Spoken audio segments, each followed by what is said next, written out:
Premièrement, merci pour l'entrevue. Je suis native de Moncton, au Nouveau-Brunswick. J'y ai passé ma jeunesse, j'ai fait mes études postsecondaires. Et puis, après un court séjour de 3 ans à Halifax, je suis déménagée à Fredericton et ça va tout bientôt faire 40 ans que je suis ici. Donc, Fredericton est maintenant chez nous. Oui. Ah, un peu la même situation que bien des familles francophones du temps dans la province. Ma famille n'était pas riche. Et puis, on devait faire beaucoup avec très peu.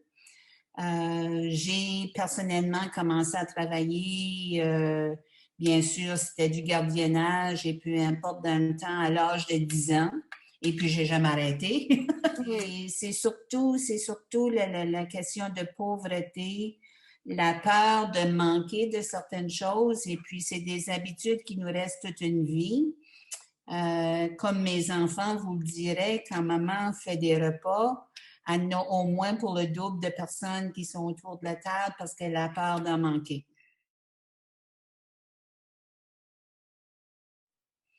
On était 3 enfants. J'avais 2 frères, dont un qui est quand même décédé très jeune. Il avait seulement 21 ans, un accident de voiture. Moi et mon père est décédé, ça fait maintenant plusieurs années. Ma mère est toujours vivante. Elle est dans un foyer de soins spéciaux à Moncton, justement.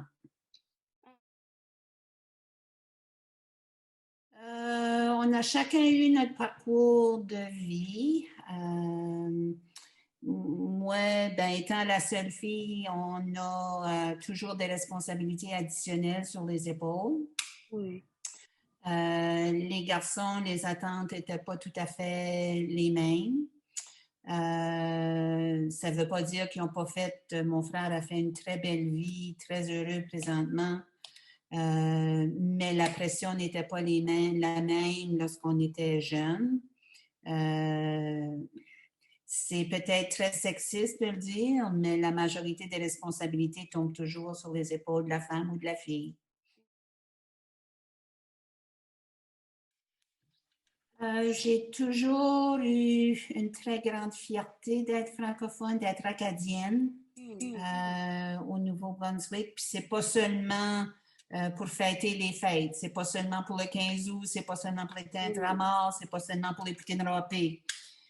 C'est vraiment l'Acadie, c'est un état d'esprit, sinon pas un pays comme tel avec des frontières. J'ai toujours eu une fierté de ma langue. J'ai toujours refusé d'être la chiac de Moncton. J'ai une fierté dans mon français. Ça a beaucoup aidé que ça fait 40 ans que je suis ici à Fredericton, que j'ai œuvré quand même au sein de la fonction publique provinciale. Donc, j'ai eu l'occasion de perfectionner un petit peu ma langue. Mais j'oserais dire, à mesure que je vieillis, parce qu'on vieillit toutes, une journée à la fois, la chose qui me tient le plus à cœur continue d'être et sera probablement de plus en plus ma langue, ma façon d'exprimer, ma voix. Puis ma voix Oui. est française, ma voix n'est pas anglaise. Oui. Je dirais qu'au Nouveau-Brunswick, l'idéal serait que chacun puisse parler les 2 langues officielles. Ça ne sera jamais le cas, mais j'encourage parce que c'est une richesse. C'est une façon de communiquer avec une autre culture. C'est une façon de se rapprocher des gens et puis il y a des qualités et il y a des défauts chez les francophones comme chez les anglophones. Mais c'est vraiment de faire au moins l'effort et pour plusieurs, ils font l'effort. Et en tant que francophone, je respecte ça énormément. La phrase que j'ai le plus, c'est celle où on me regarde avec une certaine expression sur le visage et on me dit « I don't speak French ». Tu peux au moins me dire bonjour. Oui. Et puis, je comprends si tu ne peux pas parler ma langue. Je vais tenter de parler la tienne parce que j'ai fait l'effort de l'apprendre. Mais respecte où je viens. Oui,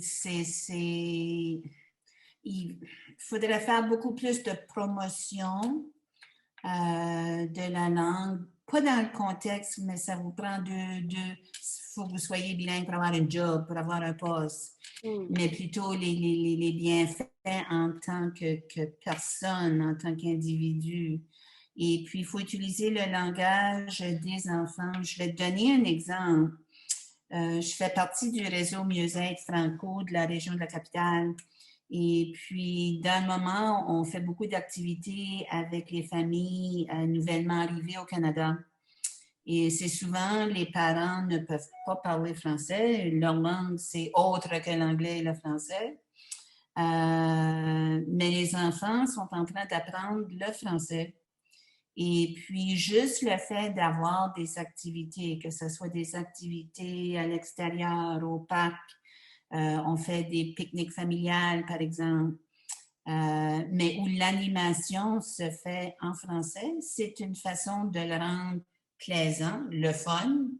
Et puis, je pense que l'apprentissage se fait souvent par des activités où on a le plaisir. Si qu'on pense que c'est lourd, c'est trop difficile, il faut travailler trop dur, mais là, on n'est pas encouragé, on n'est pas incité à l'apprendre. Donc, il faut rendre ça plaisant. Merci pour cette question. Parce que ce n'était pas un travail, c'était une passion. J'avais juste la chance que je recevais un chèque de paye à tous les 2 semaines. La place de la femme et de la fille dans la société, ça a toujours été une passion innée pour moi. Donc, quand j'ai eu la chance que le gouvernement le gouvernement du jour m'a demandé de créer cette division-là, l'égalité des femmes, on commençait avec rien. On a monté nos dossiers, on a dû convaincre le gouvernement de financer certaines initiatives. Mais en résumé, les genres de choses qu'on travaillait dessus, c'était toute la question de la violence faite envers les femmes, la violence faite envers les femmes autochtones, la sécurité économique des femmes, donc l'écart salarial, l'équité salariale, la place de la femme dans la prise, les tables où les décisions sont prises, dans la prise de décision. Puis, je pourrais vous dire que c'était tellement une passion qu'à la retraite, il y a 6 ans, je continue à travailler sur tous les mêmes dossiers, mais à titre de bénévole. Donc, je fais le même travail, mais plus de chèque de paye à tous les 2 semaines. Je dirais un premier constat, avant que je parle de leçons, un premier constat serait qu'on a encore énormément de travail à faire parce que l'égalité et l'équité n'existent pas encore. Et puis, avant de se rendre au point où on pourra parler que les hommes et les femmes, dans toutes leurs formes genrées, soient égales, on doit être mieux représenté aux tables où que les décisions qui nous impactent à tous les jours sont prises. Et puis, les plus grosses tables où ça se passe, le Parlement du Canada à Ottawa, l'Assemblée législative au Nouveau-Brunswick et au sein des conseils municipaux dans toutes nos petites communautés autour de la province. Tellement excitée des résultats de la dernière élection municipale. Je ne sais pas si vous avez regardé les journaux quelques jours après l'annonce des résultats, on avait une page complète avec les photos de toutes les mairesses qui avaient été élues au Nouveau-Brunswick. Donc, tranquillement, pas vite, on commence à prendre notre place, mais il faut pas attendre que quelqu'un nous la donne, il faut la prendre, cette place-là. Donc, la plus grande leçon, c'est qu'on peut travailler sur les dossiers de violence, on peut travailler sur les dossiers de salaire, etc. Mais avant qu'on ait les femmes dans les postes ou que les chocs qui peuvent changer les choses, on n'avancera pas aussi vite qu'on se doit d'avancer.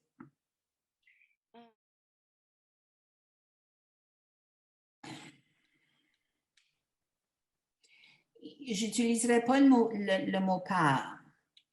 J'utiliserais peut-être chez certaines, parce qu'on ne peut pas généraliser, chaque femme a son histoire, Oui. mais chez certaines, ça peut être un peu de manque de confiance. Oui. Ça peut être aussi un manque de modèle. J'ai vu tellement peu de femmes dans ces postes-là que je ne peux pas me voir dans ces postes-là. Ça peut être les responsabilités familiales. Tu sais, c'est pas tout le monde, si j'ai une famille, si j'ai des enfants d'un certain âge, qui peuvent quitter la maison, c'est qu'ils demeurent à Campbellton et à Fredericton 4 jours semaine. Donc, et puis la responsabilité familiale demeure quand même en grande partie encore chez la femme. Ça fait que ça peut être quelque chose. Mais je pense aussi que je reviens au manque de confiance ou plutôt dans le contexte, puis la recherche le démontre. Lorsqu'il y a une femme et un homme qui appliquent pour un poste, c'est pas tout à fait politique, là, mais un exemple quand même. Et disons qu'il y a 10 exigences à remplir pour ce poste-là. La femme va dire, bon, ben j'en remplis 9 sur 10, je ne peux pas appliquer parce que je ne suis pas éligible. Le monsieur à côté d'elle va dire, ah, ben j'en remplis 5, c'est pas pire, ça, je vais appliquer. C'est vraiment un contexte qu'on doit se changer. La femme est aussi compétente que son homologue masculin, mais parfois, il faut la convaincre de la chose. Et je suis convaincue que les Néo-Brunswickois, les Néo-Brunswickoises sont définitivement aussi prêts à voter pour les femmes que pour les hommes. Dans la dernière élection provinciale, on a eu un nombre record de votes pour les femmes. Il faut continuer à augmenter ça, continuer à augmenter. On va y arriver. J'en ai beaucoup. Les souvenirs sont tous autour de gens que j'ai rencontrés dans mon cheminement, dans mon séjour dans ce poste-là. Et je dirais que les moments les plus émotionnels et donc probablement les plus difficiles aussi, c'est lorsque j'étais assis à la table de la cuisine avec une madame qui venait de quitter une situation de violence conjugale, qui recherchait des ressources, qui recherchait un appui, qui était tannée d'avoir conté son histoire 150 fois puis personne ne l'avait cru, qui ne savait pas trop naviguer le système de justice, où que je m'en vais avec tout ça. Et puis juste le fait d'être capable d'épauler ces madames-là, de marcher côte à côte avec elles, je pense que c'est probablement le souvenir que je garderai le plus longtemps. Parmi tant d'autres, mais ça, c'est parce que ça vient toucher le cœur, c'est celui-là que tu gardes le plus longtemps. Non, on n'a pas atteint l'égalité.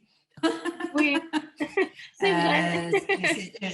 Je fais des farces dans un certain sens. C'est parce qu'il y a tellement de travail à faire que je ne pense pas que personne pourrait être satisfait. Le progrès est beaucoup plus lent qu'on voudrait. C'est qu'on apporte toute une société à changer, c'est pas seulement des petits groupes. Mais d'un autre côté, je me dis, bon, ben, on n'abandonne pas, on continue le travail. On le fait différemment, mais on continue le travail. Mais je l'ai dit un petit peu au début de l'entrevue, je continue à travailler sur les mêmes dossiers que je faisais avant et plus. Oui. Je pense que je suis plus occupée à la retraite que quand je travaillais, si j'ose le dire. Donc, tous les dossiers qui ont à faire avec les femmes continuent de m'intéresser. J'ai aussi développé une certaine passion pour les dossiers qui impliquent les aînés, tout probablement parce que je suis là. Il faut s'occuper de soi-même parce que personne d'autre va le faire. Donc, toute la question des aînés m'interpelle énormément. Et puis, la question des droits linguistiques, que ce soit vis-à-vis le travail avec les aînés ou le travail avec les femmes ou toute la question d'accès aux services de santé, etc., etc. Recevoir dans cette province les services dans la langue officielle de notre choix, c'est très important. Oui. Donc, c'est là où que je mets mon temps et mes énergies.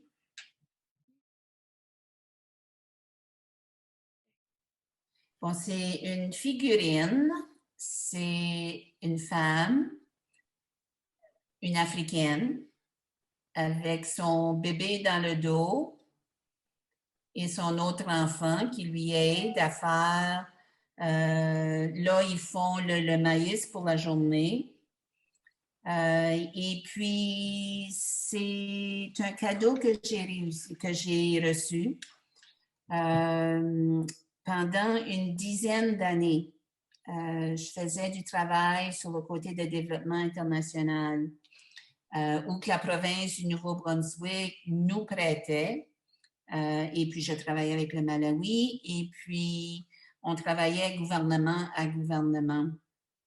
Et puis, le projet que j'étais impliquée dedans pendant 10 ans, c'était toute la question justement, des femmes et augmenter le nombre de femmes qui travaillaient pour le gouvernement du Malawi. Mais dans toute cette période-là, on a visité beaucoup, beaucoup, beaucoup de villages. On a visité le Malawi, qui est un des pays les plus pauvres de l'Afrique. J'ai vu une pauvreté que je ne connaissais pas. J'ai commencé l'entrevue en disant que je venais d'une famille qui était relativement pauvre. Non, on était riche comparativement à la pauvreté qui existe là-bas. Et de voir le rôle et la place de la femme dans toute cette Afrique où finalement, si qu'on pourrait réaliser le premier principe du développement international qui est d'investir dans les femmes, on pourrait faire avancer les choses. La femme travaille à la journée longue. L'homme reçoit les bénéfices de son travail. Quand on se promenait en voiture, et puis dans la capitale du Malawi, il n'y avait pas énormément de routes qui étaient, en bon français, pavées. Mais tout ce que tu voyais sur le bord du chemin, c'était les femmes qui portaient leur panier de biens sur le fait de la tête, un enfant dans le dos puis un enfant en avant. Et qui transportait les produits qu'elle avait récoltés cette journée-là au marché pour vendre, etc., etc.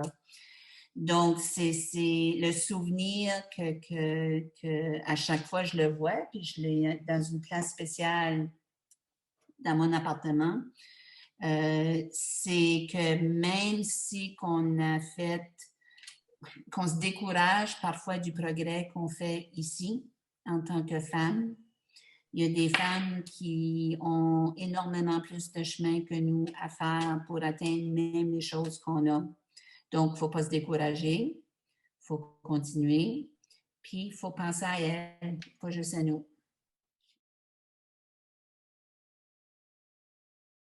Oui, si j'ai bien compris ta question, c'est que nous, on n'agissait pas en tant que consultante dans ces projets-là.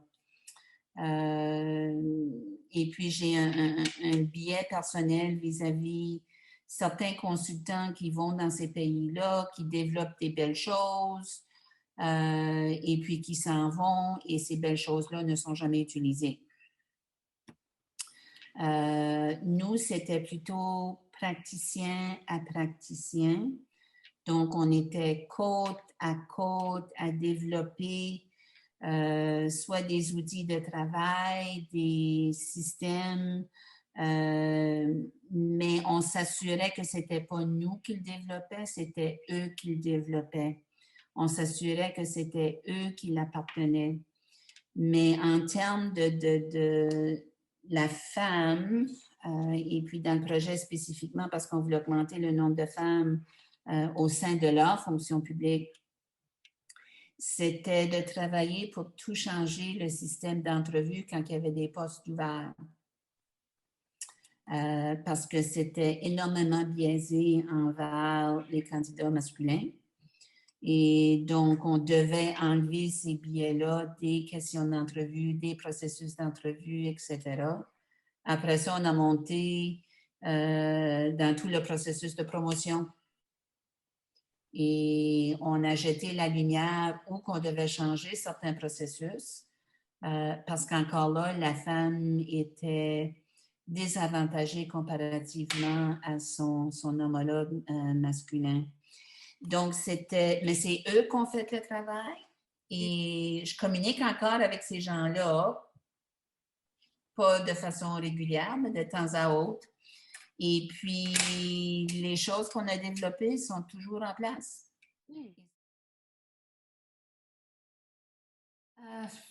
Mon Dieu. Je sais qu'à notre âge, on est censé d'être sage et d'avoir énormément de conseils. Le seul conseil qui me vient à l'idée, c'est vraiment, et puis je pense que c'est la dernière année avec la pandémie qui m'a fait réfléchir sur la chose, c'est vraiment d'apprécier aujourd'hui. C'est vraiment d'apprécier les gens qui sont autour de toi. Quand tu ne peux pas les voir pour un bon bout de temps, tu les apprécies encore plus. Mais c'est profiter d'aujourd'hui, demain peut nous apporter soit des joies ou des tristesses qu'on ne sait pas. Mais aujourd'hui, il fait beau soleil. Il faut en profiter. Je suis une personne très résiliente. Donc, personnellement, probablement un peu parce que je ne pense pas qu'il y ait une personne sur la planète qui n'a pas été affectée par la pandémie. Mais plus dans le contexte que je m'inquiétais pour ma mère qui était dans un foyer ou qui avait eu une éclosion du COVID avant les fêtes. Et puis, on a dû vivre qu'elle soit isolée dans sa chambre pendant 38 jours. Ça a été une période très difficile, mais c'était plutôt de l'anxiété pour d'autres, pas nécessairement pour moi. Moi, je me suis tenue très occupée. Le bénévolat ne cesse pas, hein, même s'il y a une pandémie. Il y a une petite chose qui s'appelle Zoom qui est devenue très, très, très populaire. Probablement trop populaire à mon goût parce que là, mon meilleur ami, c'est mon écran d'ordinateur. Mais mon Dieu, qu'on a été quand même chanceux d'être capable d'avoir ce contact-là. Oui. Mais rendu au point où qu'on en est, et puis c'est que les gens continuent d'être intelligents et sages, tout le contact humain qu'on a manqué durant la dernière année et demie, j'ai donc hâte que ça revienne. J'ai donc hâte d'être capable de serrer les gens dans les bras. Parce que c'est ça qui me manque tout de suite, c'est la chaleur, cette chaleur humaine-là. Oh mon Dieu! que je suis assise en avant de mon ordinateur le 23 juin à 3 heures, à 15 heures, et puis que je suis en train d'avoir une très belle conversation avec Catherine. Je suis certaine de qu'est-ce que j'ai mangé pour dîner, qu'est-ce que j'ai mangé pour déjeuner. Pas certaine de qu'est-ce que je vais manger pour souper encore. Tout pour dire que le monde change tellement rapidement qu'aujourd'hui, très difficile de dire je suis 100% certaine de quelque chose. Il faut toujours se tenir une petite marge de manœuvre, qu'on est capable d'être flexible et de changer de perspective quand on a des informations nouvelles et additionnelles.